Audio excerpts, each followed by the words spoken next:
Hi there. I'm Elizabeth Rossi. Welcome to SUNY Polytechnic Institute. And tonight's very brief broadcast is about judging overview for First LEGO League. It's 2015, so this is the Trash Trek season. I really appreciate all of you joining us to volunteer at this event. It's very meaningful for hundreds of kids, possibly 700 children will be impacting this fall with our 3 qualifiers and then our championship in January.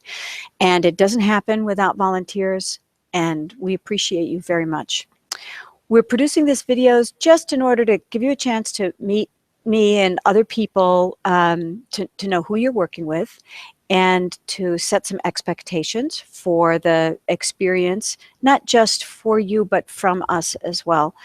Because there are so many tournaments and so many children, we want to make sure that we're consistent everywhere we go. So this is a great way to make sure that you and I have the same idea about what to do at a tournament and how they should run. And the most important thing is that we come to every event that we do with our best selves present, with focus, with gracious professionalism, with generosity, and a kid focus. It's just totally about the kids, and we are there to make sure that the day is successful for them. And I mean successful even if the robot during the game doesn't get out of base, doesn't complete one mission. We're going to celebrate those kids in their effort because we respect it and we value what the work is that they have done. So at SUNY Poly, we have been the partner for FIRST for about 5 years, I guess. We have 3 tournaments in November in Mexico, in Ilion, in Utica, and then in January, on January 16th, we have the championship here at SUNY Poly. We ask that any volunteer who works the championship also participate in one of the qualifiers. So I'm hoping that you love this experience and that you'll seek to participate in the championship in January as well as one of the qualifiers upcoming. So why we volunteer? Well, it is a great opportunity for giving kids a chance to lead and drive their own education. And we are in a position to facilitate that by creating tournaments that include robot design judging, project presentation judging, core values judging, and the robot game. All of us volunteers, and there are about 75 volunteers at any given qualifier, all of us are trying to do the same thing. We're trying to help the kids have the kind of experience that's memorable and motivating. So how does it all work? Well, the day starts at 8 o'clock in the morning. Sometimes earlier, getting there earlier is not a bad idea, but there's a judges meeting at 8 o'clock.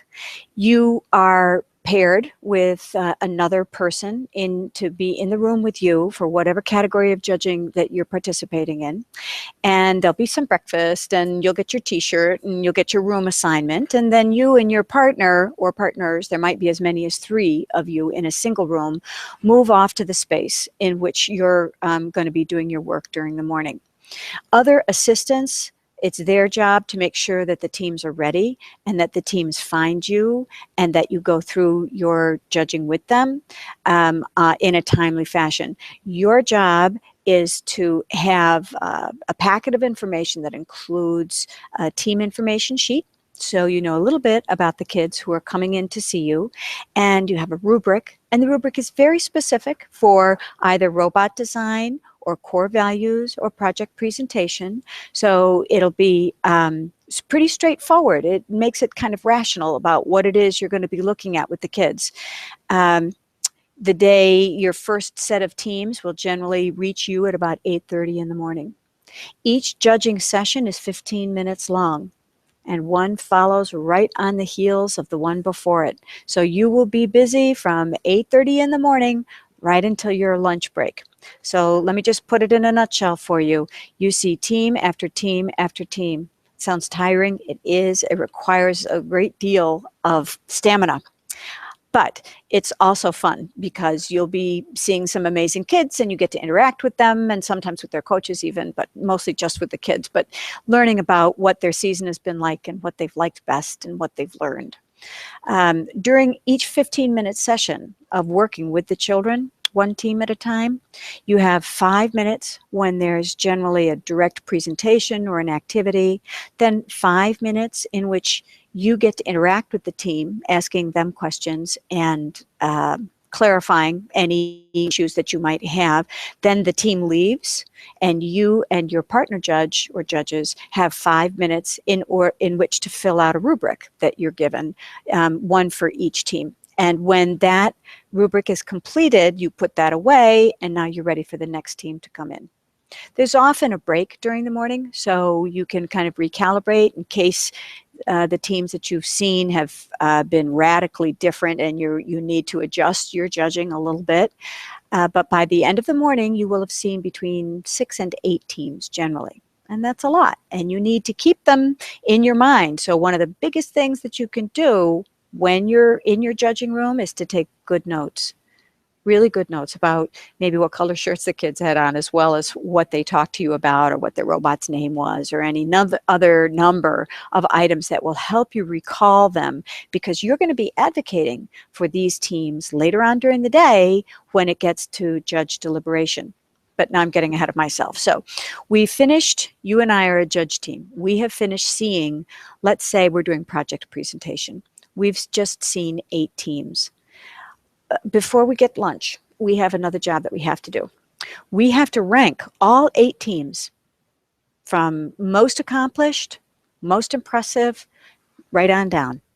And we also have to create a sheet where we write down who we think we would nominate for that particular category award.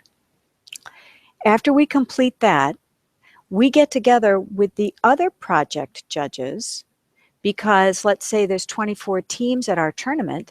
That means that there are 3 rooms of judges all seeing 8 teams each. And all of those judges in that category have to come together and combine their rubrics to, well, not combine their rubrics, but their rankings to come up with one thorough ranking of all the teams they've seen and a nominations sheet where teams are ranked. After that, then you get a little break. You get a little lunch. Then you go back into a judge deliberation room for the really interesting part.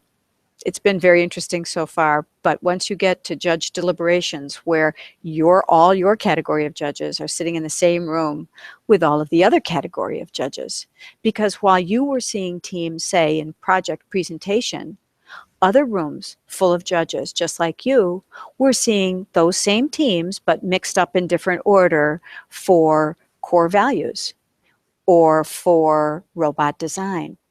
And in the afternoon after lunch, the job of the judges is to all combine their rankings to one set of rankings in order to come up with a Champions Award winner, and then a robot design category winner, a core values category winner, and a project presentation winner.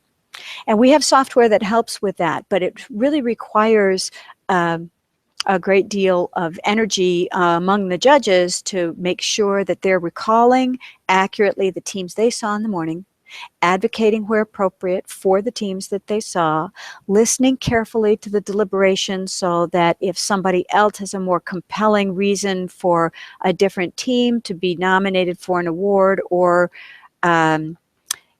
some other kind of concern, that you're hearing that and you're collaborating, that it isn't just a stubborn, my team or nothing kind of thing. During the afternoon, some of the judges will be dismissed to go visit the pits, because we want to have an informal review of what the team is working, how they're working in the pit areas during the robot games, because that's a big part of this experience as well. As a matter of fact, I'm going to switch my camera right now in order to show you this year's robot game, the Trash Trek game. It is all about what happens to the stuff that we throw away. So you can see on this screen capture now the table with several of the mission objects on display. It's backwards from the way it would look if you were actually standing in front. No, actually, it's the right way. It's facing correctly.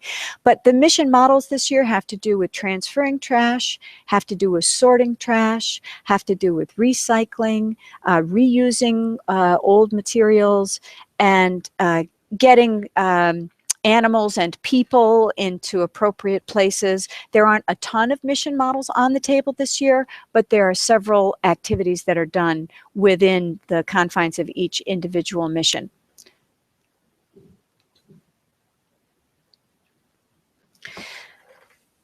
So now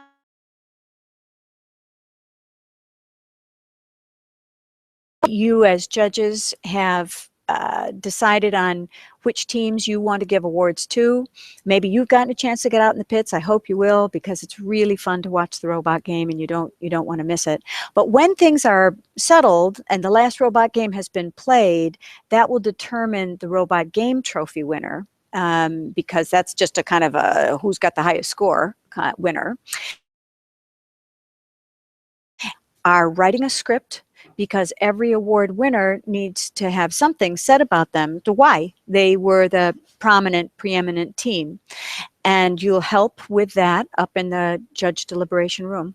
When that's all done, you'll come down to the floor, you'll come down to where the robot game is going on, and you'll join either the dance party that's going on at that point because the robot game is over, or you'll get into line with all of the other judges and referees to be the high five line, because we will celebrate every one of those teams. We'll call them up and have them run through and high five people, because every kid who participates gets a medallion, every one of them.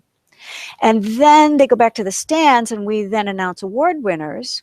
And those individual teams come up and they run through the line and do the high five while they get their trophy. Then it's done. And you walk away thinking, wow, what an amazing experience. I'm exhausted, but I'm also thrilled because I saw something pretty amazing. So I will be sending you some information. It's a page of links that are YouTube videos that give you more background, and we'll also make sure that you get the appropriate packet for whatever category of judging you're going to do. So if you're going to be a project judge, you'll get the project rubric, you'll get an overview of project judging, and you'll get a sample rankings sheet, an award sheet, so you can anticipate a little bit of what you'll be given at the tournament. But believe me, we'll provide all the materials you need the day of the event. Again, I'm Elizabeth Rossi. I'm your partner here for First LEGO League at SUNY Poly, and I look forward to seeing all of you at tournament day. If you have any concerns or questions, you just write to us, fll@sunyit.edu, and we'll be happy to answer them, talk to you on the phone, talk to you via email, meet in person if needed. It's going to be a great season. And once again, thank you so much for helping us make it happen. Bye.